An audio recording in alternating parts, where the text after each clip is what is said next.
किसी की आत्मा दुखावे, होय होय, उसका, ये परमात्मा के बच्चे हैं। आप कहते हैं जो तगड़ा व्यक्ति और निर्बल को सताता है उसकी आत्मा रोती है। आत्मा रोती है क्योंकि वो मुकाबला तो कर ही नहीं सकता किसी भी तरीके से। ताकतवर मीन जैसे कोई पद की ताकत है, पोस्ट की ताकत है, या वैसे अपने कोई घर कबीले में घने व्यक्ति हो जाए उनकी ताकत है, स्वयं बलशाली है। तो इस तरह का व्यक्ति गरीबों को सताता है, अपने से नीचे वालों को इतना तंग करता है कि जितना वो कर सकता है बिना ज्ञान के। किसी के पास थोड़ा सा पद मिल जाता है तो नीचे वालों को इतना दबा के रखता है, सब अपने कर्म फोड़ता सारा दिन, उनकी आत्मा दुखा दुखा के। चाहे कोई फैक्ट्री मालिक है, चाहे कोई IAS IPS अधिकारी है, या कोई डॉक्टर इंजीनियर जज है, ये नहीं देखते तुम कर क्या रहे हो, क्योंकि वो ज्ञान नहीं है। किसी की आत्मा दुखावे, होय होय, उसका, ये परमात्मा के बच्चे हैं। आप कहते हैं जो तगड़ा व्यक्ति और निर्बल को सताता है उसकी आत्मा रोती है।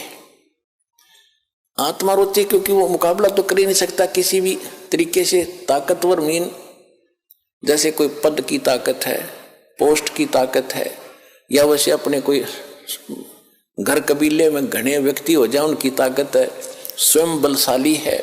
तो इस तरह का व्यक्ति गरीबों को सताता है, अपने से नीचे वालों को इतना तंग करता है कि जितना वो कर सकता है बिना ज्ञान के।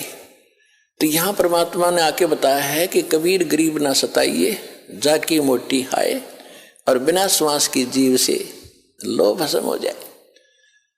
देखो, कहते हैं गरीब को ना सताना, आपकी ये हालत हो जाएगी, क्योंकि वो तो जीवित श्वास है, आत्मा से उसका कनेक्शन है, रो रहा है, उसकी आत्मा दुखी है, तो उसको जरूर प्रतिफल मिलेगा, 2 दिन पीछे मिल जाएगा। उदाहरण दिया है कि जैसे पहले एक धौंकनी होती थी, पशु के चाम की बनाई जाती थी, और लोहार और सुनार लोग उसी का प्रयोग करते थे। उसमें ऐसे एक हैंडल सा लगा लेते थे, उसको पकड़ के ऐसे करते थे, आगे उसका एक छोटा सा सुराख होता था उस चमड़े में, और वहीं से वो हवा लेती थी और फिर ऐसे छोड़ते थे, तो वो हवा फूंक मारती थी अग्नि में, ऐरण में, जहां पर लोहे को गर्म किया जाता था, पिघलाया जाता था। तो परमात्मा कहते हैं कि वो बिना जीव की श्वास, यानी मरे हुए जीव पशु की खाल की श्वास ने लो को भस्म कर दिया। और ये तो जीवित सांस है, आहे जो आए है। कहते ये गरीब ने ना सताइए, जाकी मोटी हाय, और बिना जीव की श्वास से लो भस्म हो जाए। और तुम तो जीवित श्वास को दुखी कर रहे हो, तुम्हारा क्या हाल हो जाएगा। तो इस काल ने हमें न्यों भी आप एक दूसरे के साथ अपने कर्म बिगाड़ने के लिए सिस्टम पूरा फिट कर रखा है कि इनकी बिरान माटी कर दूं, और फिर ये अपने वो एक दूसरे का किया कर्म यहाँ भोगते रहे और आजीवन दुख पाते रहे। और परमात्मा इसलिए आते हैं कि ये बुरा करते हैं अनजाने में। आज किसी की चोरी की, निंदा की, उसका अगले जन्म में फिर देना पड़ता है। कोई दामाद बनकर लेगा, बेटी भी लेगा, धन भी लेगा, और फिर मर जाएगा, और बेटी विधवा होगी, फिर उसके पालन पोषण में बच्चों के लागा रहेगा वो मूर्ख।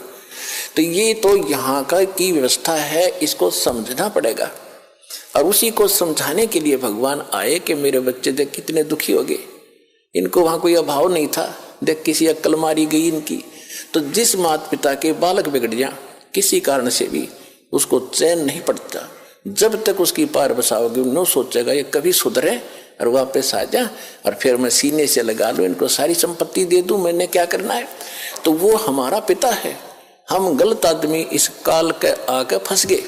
ये गंदा आदमी है, ये सत्य कति झूठा कपटी, हर तरह से हमें मूर्ख बनाकर यहाँ पर फांस रहा है। इसको श्राप लगा 1 लाख मनुष्य शरीरधारी प्राणियों का आहार करने का।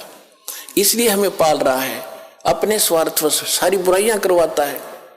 आप देखते हो बीड़ी, शराब, तंबाकू, फीम, सुल्फा, भुक्की, ये खाने की चीज है, मांस, ये खिलाता है ताकि इसका टेस्ट बने।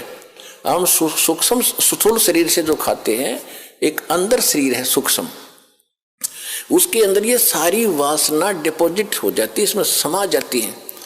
कुछ अधिक आहार तो लग जाता है शरीर के पोषण में, स्थूल के में, शेष जो वासना है उसका टेस्ट होता है वो अंदर जाता समाता है जीव के माध्यम से, और फिर इनको ये कवर तो ऊपर रह जाता है, यही छोड़ जाते हैं। सूक्ष्म शरीर जब जाता है मनुष्य का एजडित रहता है, जब तक दूसरे प्राणी में नहीं जाता ये सूक्ष्म शरीर एजडित होगा। तो ये तो ऐसा है जैसे सर्प कांचली छोड़ जाता है और सर्प अलग होता है। तो हम तो उस कांचली की क्रियाक्रम में लगे रहते हैं यहाँ पर, कभी गंगा ठा के ले जाएंगे, कभी कितना कर्म कराएंगे, वो सांप तो जा चुका है, वो तो है नहीं इसमें। तो उस जीव को फिर तपतशिला पर डालता है, वहां उनको बुरी तरह तड़फाता है, क्योंकि जिसने ज्यादा हुक्का पी रखा है, जिसने ज्यादा शराब पी रखी है, मांस खा रखा है और ज्यादा भूखी पी रखी है, कोई नशेली वस्तु है, कि वो टेस्ट है उसका, उस काल का, मन का, ये मन उसका एजेंट है।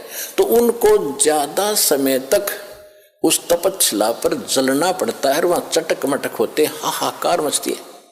जिन्होंने थोड़ा ये बकवाद कर रखी होती है वो थोड़े समय तक तपतशिला पर रहता है। तपत की टुकड़ी एक तवी है, तवा समझ लो, बड़ी ये तई होती है, बड़ी बड़ी रोटी बनाने की, इन पर रखते हैं भट्टियों पर, इस तरह की बहुत बड़ी है पत्थर की, और उसमें अपने आप गर्म होती है, उसके फारेनहाइट का भी अंदाजा नहीं कितनी गर्म है। और जिन्होंने ज्यादा यह मांस शराब तम्बाकू प्रयोग कर रखा है और वासनाएं की हैं, तो वो ज्यादा समय तक दुखी रहते हैं, बहुत समय तक, उनको बहुत समय ज्यादा माल होता है उनमें, तो देर से निकलेगा सारा। और जिन्हें कम कर रखे वो जल्दी फारिग होकर गधे कुत्ते बनोगे, फिर जाना कहीं नहीं, रहना यहीं पर है।